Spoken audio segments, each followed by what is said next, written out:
Everything is about sex, except for sex. Sex is about power. And it's always been about power on Capitol Hill, says Reese Everson. Here, former congressional employees are now saying Me Too, exposing the inconvenient truth that the lawmakers of the world's most powerful country also have a sexual harassment problem. He said, "Are you going to be good?" And I said, "Yeah." He said, "Well, if you're going to be good, what's the point of you coming?" And I said, "Huh?" And he said, "Will you flirt with me?" That was me not understanding that I was being groomed or being invited to a sexual relationship. Everson used to be a fellow at the Congressional Black Caucus when she was approached by a Congress member she does not want to name. And her case is by no means unique. Rebecca Weir was just 22 years old when she says Congressman Gary Miller harassed her. He just said, "My God, Rebecca, you look just amazing. You're really stunning today. Would you mind twirling for me?"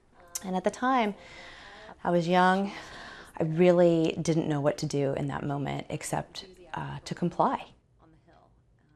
And I was just trying to kind of shake it off and regroup when I got a phone call from our Washington office saying, "Congratulations, Rebecca. We don't know what you did, but Gary just called and said that you should have a bonus of $1,250 immediately." Weir didn't file a complaint, but the women who do try face challenges unique to Congress, says sexual harassment attorney Debra Katz. The law was designed in a way that is very skewed and protects the members to the disadvantage of complainants. So it's a very stacked system. If you have been sexually harassed, you first report the incident to the Office of Compliance.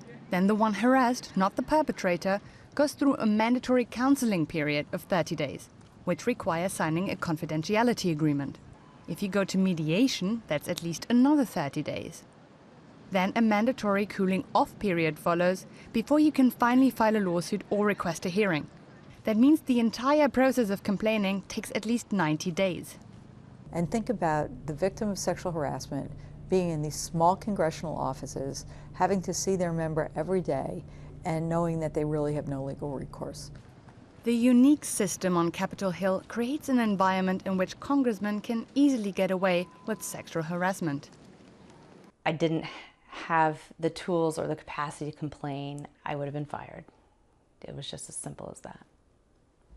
And congressional interns or fellows like Everson do not even have the right to go through an already convoluted process of complaining.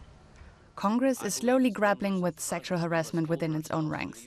It has agreed that mandatory training is now necessary, but changing its culture of abused power and sexual misconduct will take far longer, as it likely will nationwide too.